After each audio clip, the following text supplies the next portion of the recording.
নমস্কার বন্ধুরা।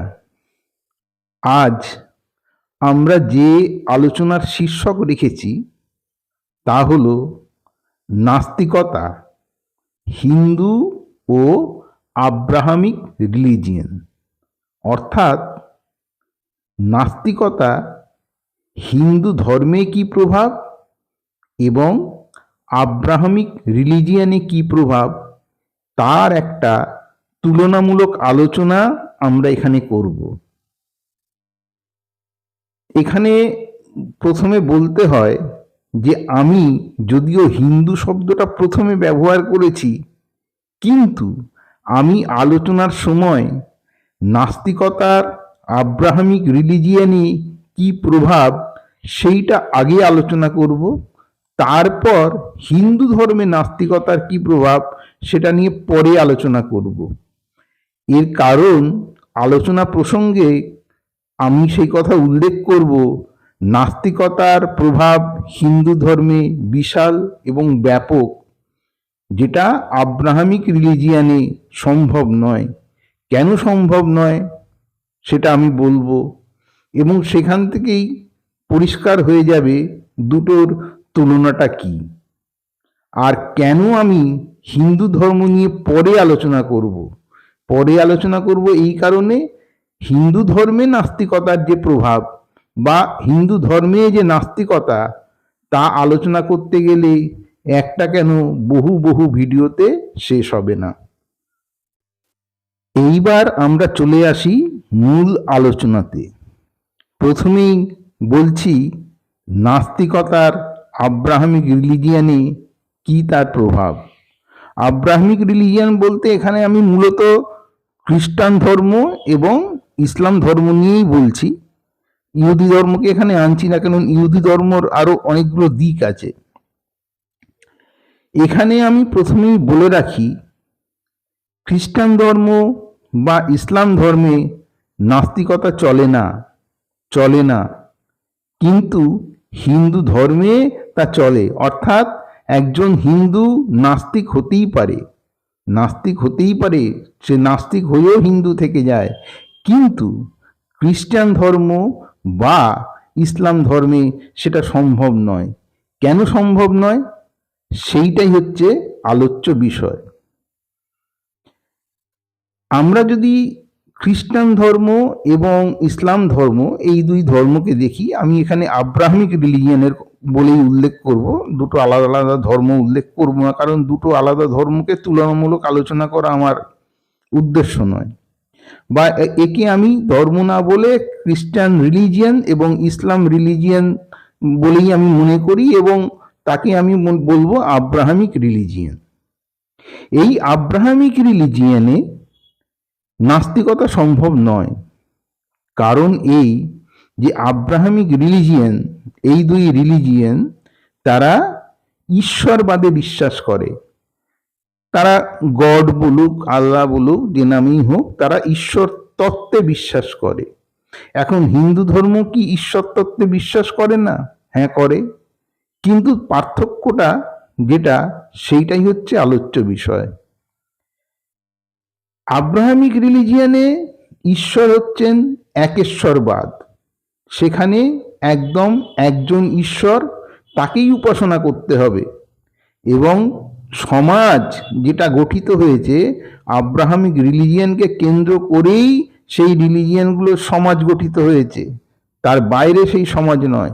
অর্থাৎ সমাজটাই হচ্ছে উপাসনা কেন্দ্রিক সমাজ। সেখানে একজন উপাস্য থাকবে, তিনি যে নামেই পরিচিত হন, বাংলায় আমরা তাকে ঈশ্বরই বলি। এখন এই রিলিজিয়নগুলোয় যদি আমি নাস্তিক হয়ে যাই, তার মানে তো আমি ঈশ্বর তত্ত্বকেই অস্বীকার করে দিলাম, সেখানে সেই উপাস্যকেই অস্বীকার করে দিলাম। আর যে মুহূর্তে আমি উপাস্যকেই অস্বীকার করে দিলাম, তাহলে তো আর সেই রিলিজিয়নের কোনো অস্তিত্বই রইল না। কারণ রিলিজিয়নগুলোই তো উপাসনা কেন্দ্রিক এবং উপাস্য নির্ভর। যে মুহূর্তে আমি বলবো আমি নাস্তিক, আমি উপাস্যকে মানি না, আমি ওই উপাসনা করব না, বা উপাসনা না করা তো দূরের কথা, শুধু যদি বলি আমি কোনো উপাস্যই বিশ্বাস করি না, আমি নাস্তিক, আমি কোনো ঈশ্বর তত্ত্বে বিশ্বাস করি না, তাহলে তো আর উপাস্যর অস্তিত্ব থাকছে না। আর উপাস্যর অস্তিত্ব না থাকলে সেক্ষেত্রে ওই রিলিজিয়ানগুলোরই অস্তিত্ব আর থাকছে না। তাই জন্যে আব্রাহামিক রিলিজিয়ানে কখনো কোনো অবস্থাতে নাস্তিকতা চলে না। বহু আগে, যার জন্যে ওল্ড টেস্টামেন্টেও আছে যে নাস্তিক হয়ে গেলে তার প্রতি যে বিরূপ আচরণ করা হতো সেই রিলিজিয়ানে, বা এখনো আমরা ইসলামে দেখতে পাই একটা বিরূপতা প্রকাশ পায় যে কেউ যদি ইসলাম ধর্মের বাইরে চলে যায় বা নাস্তিকতা, সে নাস্তিক হয়ে যায়। তার কারণটা এই, আপনি যদি উপাস্যকেই অস্বীকার করে দেন তাহলে তো আর রিলিজিয়ানটা থাকে না, তাহলে তো একটা সমস্যা দেখা দেয়। এইটা হচ্ছে আসল কারণ। কিন্তু হিন্দু ধর্মের ক্ষেত্রে ব্যাপারটা তেমনটি নয়। কেন তেমন নয়? আমরা যদি শুধুমাত্র বেদের দিকে তাকাই তাহলে আমরা দেখতে পাই বেদে এমনও দর্শন আছে যে দর্শনে ঈশ্বরের প্রভাব বা ঈশ্বর তত্ত্ব অতখানি গুরুত্বপূর্ণ বা প্রাধান্য নয়, সেখানে বরং আত্ম অনুসন্ধিৎসা অনেক বেশি প্রাধান্য পেয়েছে। আমরা যদি বেদের দুই মহাবাক্যকে ধরি, আমরা যদি যজুর্বেদের মহাবাক্যকে ধরি, অহং ব্রহ্মাস্মি আমরা যদি বলি, তাহলে সেখানে তো আমি ব্রহ্ম, আমি সমস্ত শক্তির অধিকারী, আমি সেই। তাহলে সেখানে ঈশ্বর কোথায়? আমি আর ঈশ্বরের মধ্যে তো কোনো ভেদাভেদ নেই। ভেদাভেদ যদি না থাকে তাহলে ঈশ্বর সেখানে ঠিক থাকেন না। আমি নিজেই সেখানে নিজেকে ঈশ্বরের পর্যায়ে তুলে নিয়ে গেছি। এখন এটা হচ্ছে কথা, এই মহাবাক্য। এছাড়া আছে তত্ত্বমসি, অর্থাৎ তুমিও তাই, অহং ব্রহ্মাস্মি তত্ত্বমসি। অর্থাৎ সেখানে তাহলে তো ঈশ্বরকে আমরা বিশ্বাস করছি না, অথচ আমরা বেদকে বিশ্বাস করছি। বেদকে কেন্দ্র করে আমরা ঈশ্বরকে বিশ্বাস করছি না, মানে এক অর্থে আমরা আস্তিক আর থাকছি না, আমরা সেটা এক ধরনের নাস্তিকতা। কারণ আস্তিক মানে অস্তিত্ব, দেবতার অস্তিত্বে যিনি আস্থা রাখেন বা বিশ্বাস করেন তিনিই আস্তিক। এক্ষেত্রে আর সেটা হয়ে উঠছে না, কাজেই সেটা এক ধরনের নাস্তিকতা। এটা তো গেল বেদের মধ্যেকার। এছাড়া বেদ বিরোধী নাস্তিকতা আছে। বেদ বিরোধী নাস্তিকতা মানে বেদের বাইরে, তারা বেদ বিরোধী বলতে বেদের বাইরে গিয়ে নাস্তিকতা আছে। সম্পূর্ণ সরাসরি বেদের কোনো কোনো জায়গায় বিরুদ্ধচারণ হয়তো করেছে, আবার যেমন চারবাক দর্শন সরাসরি বেদের বিরুদ্ধচারণ করছে, বিরোধিতা করছে। কিন্তু একটা জিনিস মজার ব্যাপার হলো, এ সত্ত্বেও যারা বেদপন্থী তারা কিন্তু যারা চারবাক দর্শন প্রচার করছে অথবা চারবাক দর্শনের প্রণেতা, তাকে কোনো রকম ভাবে তাকে অসম্মান করা বা তাকে হত্যা করার চেষ্টা করা, তাকে থামিয়ে দেওয়ার চেষ্টা করা, এই কাজটা তারা করেননি। উল্টে চারবাককে বলে দিয়েছেন মহর্ষি চারবাক, অর্থাৎ মহান যে ঋষি। সেখানে দেখতে গেলে নাস্তিকতা, কারণ বেদেও নাস্তিকতা আছে, বেদ বিরোধী দর্শন সেটা বেদের বিরোধিতা করছে ঠিকই, কিন্তু কোথাও কনসেপচুয়ালি তাদের কাছে আলাদা হচ্ছে না। সেই কারণে নাস্তিকতা হিন্দু ধর্মে চলে। এছাড়া আপনি যদি অন্যান্য কিছু দর্শন দেখেন, কপিলের সাংখ্য, না সেখানেও কোনো রকম পতঞ্জলির যোগ, না ঈশ্বর তত্ত্ব সেখানে ঠিক সেভাবে নেই।